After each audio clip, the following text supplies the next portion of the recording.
Esmu Santa Šmite, strādāju lauku attīstības partnerībā Vidus Daugava. Esmu projekta koordinātore un kopā ar kolēģiem mēs mēģinām sagatavot jūs, projekta iesniedzējus, gan šeit klātienē, gan neklātienē, lai jūs varētu iesniegt pēc iespējas izcilākus projektus Jēkabpils novada attīstībai. Un mans kolēģis jau ļoti lieliski ieskicēja par to, ka šobrīd ir tūlīt atvērsies kārta. Īstenībā projekts jau var šodien rakstīt, bet varēs iesniegt no 27. decembra elektroniskajā pieteikuma sistēmā līdz pat 27. janvārim vienu mēnesi projektus saistībā ar šo te vietas identitātes stiprināšanu, ar kultūras dažādu veidu atbalstīšanu un stiprināšanu. 3 rīcības - publiskā infrastruktūra, kas ir piemērota tikai un vienīgi pašvaldībai. Pašvaldība varēs kopumā šī perioda ietvaros iesniegt 2 projektus, šajā kārtā uzsaukumā tikai 1 līdz 100 000 eiro. Mēs sagaidām no pašvaldības, kad tiks izmantoti iespēja un piesaistīts maksimālā atbalsta intensitāte, kas ir 80%, bet, lai dabūtu 80%, ir jāizpilda 2 nosacījumi. Šie nosacījumi ir izcelt šī teritorijas piederība vēsturisko zemju robežām. Kā mēs zinām, kopš 2021. gada Latvijā ir 5 vēsturiskās zemes oficiāli apstiprinātas, un Jēkabpils novads dalās 2 vēsturiskajās zemēs. Tā ir Latgale un Sēlija. Un tad mūsu mērķis arī veidojot šo te partnerības, šo te stratēģiju, plānojot attīstību Jēkabpils novadam 5 gadus, tā vēlme bija tomēr stiprināt šo te jau esošo identitāti, izcelt tās identitātes daļas, objektus, elementus, kas ir dziļi paslēpušies un par ko cilvēki domā savās mājās, savās kopienās, bet tā vēl nav publiskot. Līdz ar to tā vēlme ir šajos te projektos, kas ir pašvaldības projekti, kad pašvaldība spētu ar kaut kādiem instrumentiem, veidiem vismaz meklēt šo teritorijas identitātei raksturīgos elementus, izmantot gan arhitektūrā, gan šajos te kaut kādos krāsu kodos, ornamentikā, bet tas vēlamais ir, ka to izcelt un redzēt vidē, jo šeit ir vidas objekti, infrastruktūras objekti, un, protams, ir svarīgi arī cilvēkiem pajautāt, ko viņi domā, kā viņi domā, jo īstenībā cilvēki domā, labi domā, viņiem ir tikai jāpajautā, un ir dažādi formāti un veidi, kā to izdarīt, un es tūlīt arī pastāstīšu, bet šeit ir par vēl mazliet padomājot un paskatoties šo teritorijas identitāti, paņēmusi Daugavas labo krastu, Jēkabpils novada, un tā ir tur vairāki pagasti, Kruspils, Vīpes, Atašienas, kuri šobrīd ir pēc šīs administratīvas teritoriālās reformas mazliet ir meklējumos, kādā veidā publiski izcelt šo te vizuālo identitāti, un te mēs redzam veidus, kā tas līdz šim ir darīts. Un šī identitāte pārsvarā parādās saistībā ar folkloru, ar etnogrāfiju. Te mēs redzam Kruspils tautas tērpu. Mēs redzam arī amatnieki veido šos te dažādas identitātes formas, bet mēs redzam arī dabā. Mēs redzam dabā, ka ir dzeltenā krāsa, kas ir Kruspils pusē. Vairāk var identificēt. Tas ir gan teču rezervāts, gan Marinzejas mūža un arī Kruspils cimdiņi, kas, manuprāt, ir ļoti labi izveidojušies. Kruspils novada laikā bija šie te identitātes meklējumi un arī atrast zīmols, ko noteikti aicinātu šiem te Daugavas labā krastā pagastiem domāt, izmantot, paņemt, aizņemties un varbūt arī meklēt kaut ko tādu, kas līdz šim nav publiski pieejams. Es pati pārstāvu, nāku no Aknīstas, Sēlijas sirds. Un tur mēs esam tikuši diezgan tālu. Šie te identitātei šovasarī svaigi īstenībā ir publicēts Sēlijas vēsturiskās zemes zīmols par to, kā 5 gadu laikā ir veidojušās šīs te pozitīvās transformācijas vēsturiskajā zemē. Un viena no galvenām lietām, ar ko tika strādāts, tā bija vietas identitāte. Tika pētīts un tika jautāts kopienām par viņu tradīcijām, par ieradumiem, par ģērbšanos, par sveicināšanos, par dzimtes receptēm. Tas viss tika apkopots šiem veidlapās. tika iedots cilvēkiem publiski aizpildīt, un pēc tam tika analizēts arī krāsu kodi un šīs te vēja virzieni un tādas lietas, ko mēs varbūt ikdienā varbūt pat neaizdomājamies, vai kādā veidā mēs domājam par saviem kaimiņiem un kā mēs ar viņiem sasveicinamies. Un kā upes plūst mūsu pusē, un tika izveidots ļoti, ļoti brīnišķīgs materiāls, kas ir publiski brīvi pieejams Sēlī.com mājaslapā. Brīvi izmantojams, var aizņemties pilnībā, var paņemt kaut kādas savas lietas, un varbūt pirmām kārtām tie, kas veido šos projektus, arī pašvaldība, un, protams, arī biedrības nodibinājuma draudzes, pašiem izanalizēt, ja mēs domājam par konkrētās vietas identitāti, kas ir tās lietas, kā mēs šo vietu uztveram, ko mēs redzam, debesis, padebešas un šos te ainavu arhitektūru, kā ir veidosies krāsu gama mājām, žogiem un bērnu rotaļu laukumiņiem un tam līdzīgi. Un šeit savukārt ir piemērs no krāsu gamas un šīs te identitātes lietām Sēlijas pusē. Šajos 5 gados mēs atradām gan krāsas, gan savu zemes simbolu. Tas ir sudraba vilks, un vilks, kā jūs redzat, tiek izmantots mārketinga materiālos, vai tas ir cilvēku godināšanas pasākumā Sēlijas sudrabs, kur tiek veidotas sudraba piespraudzes, vai tā ir mārketinga kampaņa Māju kafejnīcas dienas, kas strādā visā Latvijā, arī Jēkabpils novadā ļoti labi abos krastos strādā, un mums savukārt Sēlijā ir arī vilka tēls un arī moto badīgs kā vilks šiem te Māju kafejnīcas dienām. Tas vilks tiek ļoti labi integrēts dažādos formātos, un, protams, mēs lepojamies arī ar karogu, un arī šīs te karoga krāsas sūnu zaļais, kas kā šie te grafiskā dizaina speciālisti saka, nav ļoti pateicīgi šai te grafiskajā identitātē un vizualizācijā. Tomēr ir izmantojams, šeit var redzēt, kad arī afišās dažkārt tiek izmantojams, bet tā krāsa ir zils, sudrabs un arī zelta krāsa. Un šis te vilka tēls līdz ar to tad Sēlijai identitāte, es teiktu, ka ir gatava. Protams, katrs skatās konkrēti arī mazākas vietas, jo tā identitāte nav viendabīga, viņa atšķirās 5, 10, 30 km attālumā, bet ir, Ziemassvētku brīvlaikā, brīvdienās ir vērts pasēdēt un padomāt varbūt šādas te filozofiskas domas. Un tā otra lieta, joprojām mēs runājam par pašvaldību, šo te 5. rīcību, ir obligāts nosacījums, lai dabūtu maksimālo atbalsta intensitāti, ir šie te publiskā sabiedriskā apspriešana. Un tam arī ir daudz dažādi varianti, ir aktīvākas formas, ir pasīvākas formas, un tās formas arī pašvaldība ļoti labi, es teiktu, arī izmanto.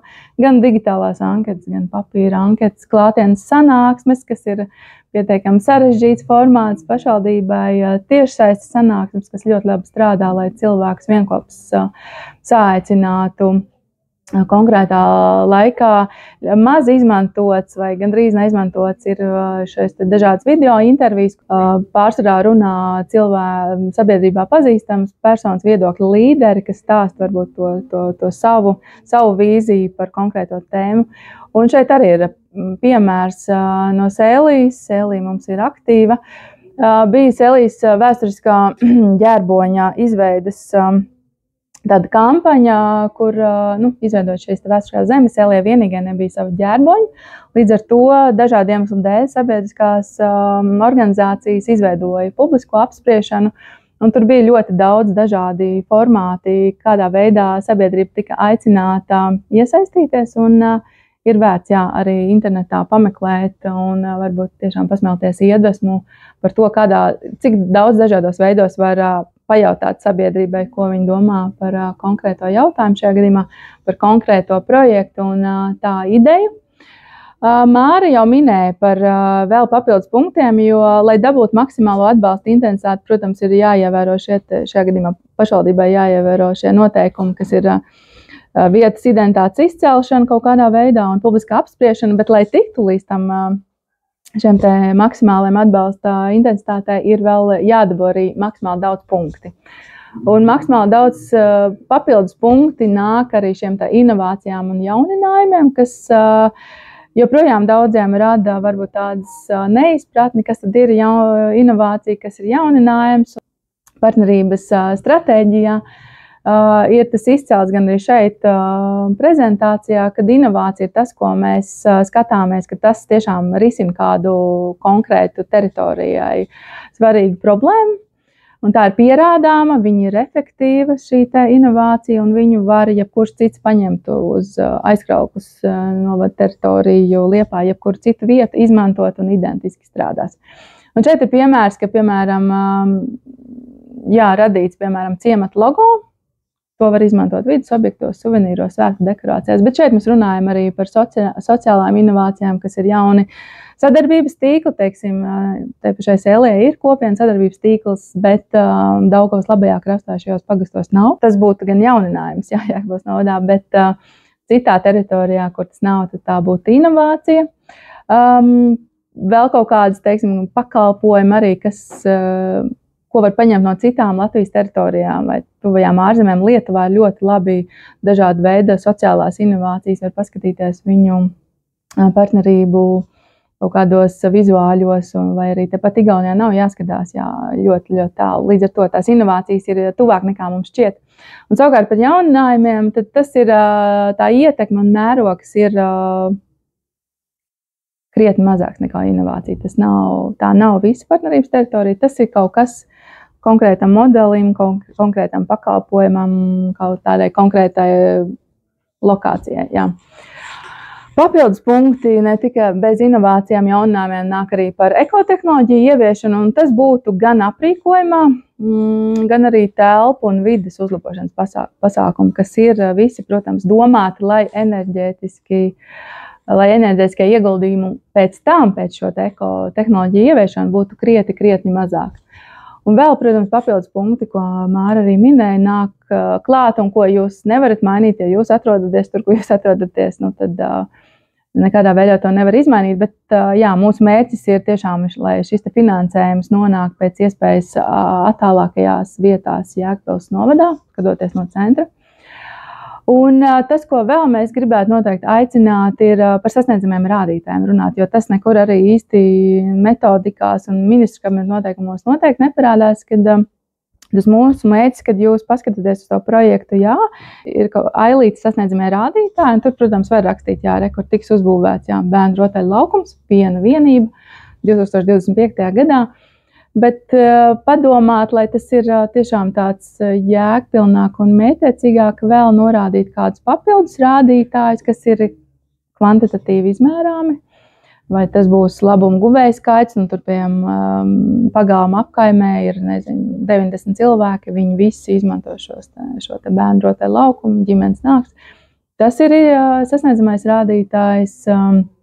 Vai izveidot šie vietas konkrētā ciemata zīmols, tā arī ir rādītājs šajā kategorijā. Līdz ar to tad, būtu aicinājums, varbūt nenoslinkot un padomāt, pielikt klāt vēl kādu no izmērāmiem rādītājiem.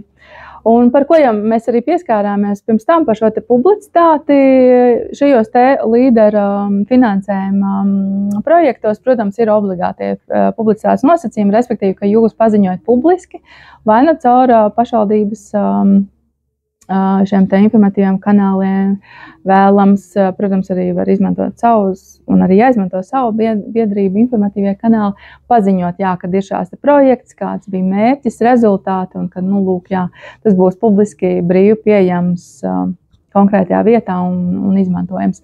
Bet papildus punkti nāk, bez šī viena, šajā gadījumā tā būtu relīze vai video vai kas tas būtu, vēl divi šādi papildus informatīvie materiāli, vēlams dažādi. Tas var būt kaut kāds īs video TikTokā, pēc iespējas plašāku auditoriju sasniedz, vai šeit intervija ar reģionālo televīziju vai tam līdzīgi. Respektīvi, vēl tad sanāk kopā 3 publicitātes pasākumi, un kas vairos, protams, labāk šo Jēkabpils novada labo tēlu, kas mums ļoti, ļoti vajadzīgs. Mēs runājām, šis viss bija par pašvaldības projektu, bet tas ļoti, ļoti lielākā daļa lietu arī pāriet uz nākamajām 2 rīcībām, kur arī pašvaldība startē, bet, protams, arī galvenokārt mēs tomēr skatāmies biedrību nodibinājumu un reliģisko organizāciju virzienā. Atbalsta intensitāte, kas ir maksimāli iespējamā, tad ir jāizpilda viens no nosacījumiem, tad tie noteikumi nav tik pamatīgi kā pašvaldībai. Šeit ir viens no noteikumiem, un šis viens no noteikumiem ir inovācija. Es ticu, ka Jēkabpils novadā dzīvo ļoti inovatīvi cilvēki un ir spējīgi izdomāt. Jā, ne tikai uzrakstīt, ka tā ir inovācija, lai gan patiesībā tā nav, jo ļoti visiem gribās būt inovatīviem, bet patiesībā jau tā inovācija neprasa ļoti, ļoti daudz, tikai mazliet varbūt no cita rakursa paskatīties uz lietām.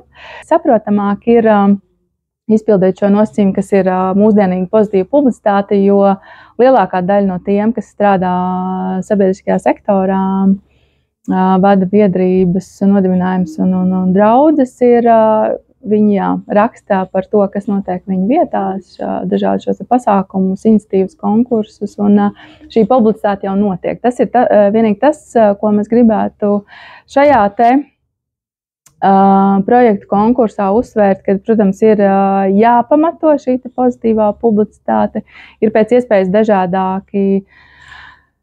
dažādāki formāti jāizmanto, un šeit arī no šīs jau iepriekš minētās Sēlijas ģērboņa sabiedriskās apspriešanas kampaņas ir ļoti labs paraugs, ko noteikti aicinu arī izmantot, kur bija arī šie gan viedokļi raksti, bija cilvēki, kas ir šīs nozares un arī tēmas pārzinātāji un viedokļu līderi, viņi rakstīja tās savas pārdomas par konkrēto, šajā gadījumā tas bija Sēlijas vēsturiskās zemes ģērbonis, tie bija arī, protams, video, jo cilvēkiem video formāts šobrīd ļoti patīk un ir tāds ļoti, vieglāk varbūt uztverams. Ļaušanās brīvam izpausmē, ka cilvēki paši varēja iesniegt tās savas pārdomas, jebkurš no cilvēkiem varēja sūtīt uz e-pastu tās savas idejas. Respektīvi, tā pozitīvā publicitāte ir ļoti, ļoti dažādi realizējama un es teiktu arī pietiekami vienkārši, bet skaidrs, ka ir darbs būs jāpadara un nepietiks tikai ar vienu publicitāti sociālajos mēdījos vai vienu fotogaleriju.